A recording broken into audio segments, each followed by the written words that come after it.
Afternoon everyone. आज हम लोग आरसी टाइम कांस्टेंट के बारे में बात करेंगे। जैसे कि बताया जा चुका है कि जो कैपेसिटर है वो अपने 5 टाइम कांस्टेंट में पूरा चार्ज हो जाता है। तो इसकी गणना कैसे करते हैं? सबसे पहले चार्जिंग के लिए हम लोग कैपेसिटर के साथ एक श्रेणी में रेजिस्टेंस लगाते हैं। जैसे हमने इस सर्किट में लगाए हैं कि इसमें एक 100 माइक्रोफैरड 25 वोल्ट का कैपेसिटर है और दूसरा 10 किलो ओम का रजिस्टर है जो इसके साथ श्रेणी क्रम में जोड़ा गया है और इसका जो मैक्सिमम वोल्टेज वैल्यू है 25 वोल्ट। इसका मतलब है कि 25 वोल्ट से ज़्यादा इस कैपेसिटर को नहीं दे सकते हैं। तो ये 25 वोल्ट यहाँ वोल्टेज रेगुलेटेड पावर सप्लाई है। हम देखते हैं कैसे का चार्ज होता है। तो सबसे पहले हम इसको देखते हैं कि इसका फर्स्ट टाइम कांस्टेंट, जैसा कि हमने आपको बताया कि ये कैपेसिटर अपने 5 टाइम कांस्टेंट में पूरा चार्ज होता है। तो फर्स्ट टाइम कांस्टेंट इसका कितना आता है? यहाँ फार्मूला दिया गया है कि T = R/C, मतलब फर्स्ट टाइम कांस्टेंट में रेजिस्टेंस एवं कैपेसिटर का जो मल्टीप्लाई है वही उसका फर्स्ट टाइम कांस्टेंट होता है। तो इस सर्किट में हम 10 किलो ओम का रजिस्टर और 100 माइक्रोफैरड का कैपेसिटर यूज़ किया है। तो उस कैलकुलेशन के हिसाब से जो इसका फर्स्ट टाइम कांस्टेंट आया है वो फर्स्ट टाइम कांस्टेंट 10 सेकेंड है। अर्थात 10 सेकेंड इसका जो फर्स्ट टाइम कांस्टेंट है। तो second time constant 20 second. 20 second कैसे आया? 2 × 10 20, 3 × 10 30, 4 × 10 40 and 5 × 10 50 second.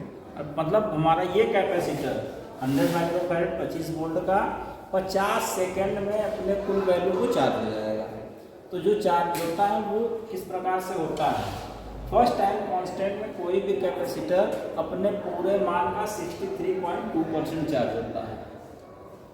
Second time constant में 86.4% चार्ज होता है और थर्ड में 94.9, फोर्थ में 98.1 एंड फिफ्थ में 100% कैपेसिटर चार्ज होता है।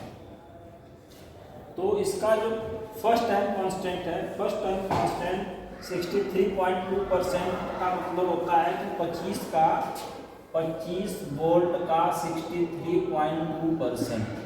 इसका मान आ जाएगा 25 × 63.2/100 = 15.8 वोल्ट।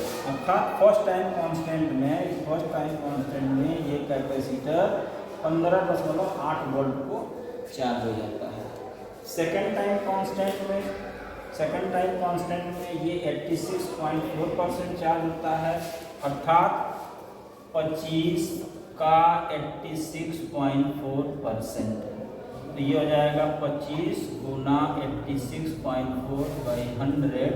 तो इसका कुल मान हो जाएगा 21.6 वोल्ट।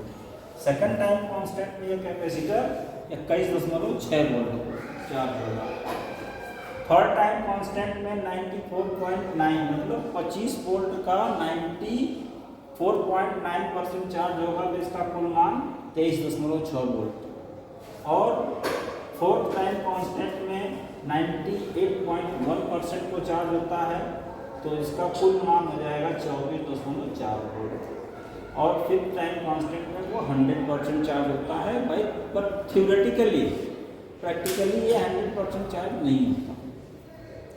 और दूसरी तरफ से देखा जाए तो ये कैपेसिटर जो होता है वो हर समय 63.2% ही चार्ज होता है, लेकिन किसका? रिमेनिंग वैल्यू का। जैसे ये फर्स्ट टाइम कांस्टेंट में 63.2% चार्ज हुआ, जैसे 15.8 वोल्ट आया। सेकेंड टाइम कांस्टेंट में जो रिमेनिंग 15.8 मतलब 25 - 15.8 बराबर हो जाएगा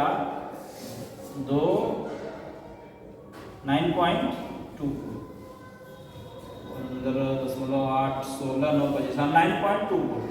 तो अब ये जो दूसरा सेकेंड टाइम कांस्टेंट में चार्ज होगा ना, वो 99.2% का 63.2% चार्ज होगा। तो ऐसे ही हमेशा कैपेसिटर 63.2% चार्ज होता है, लेकिन रिमेनिंग वैल्यू का जो चार्ज हो गया कुल वोल्टेज में से उसका मान निकाल लीजिए, जो बचा उसका 63.2% चार्ज होता है। तो इस प्रकार से इसका ग्राफ बनाया जाता है कि फर्स्ट टाइम कांस्टेंट में 63.2%, सेकंड में 86.4%, थर्ड में 94.1, फोर्थ में 98.1, फिफ्थ में ये 100% इसी प्रकार चार्ज हो जाता है और इसका डिस्चार्जिंग रेट भी यही होता है। Thank you.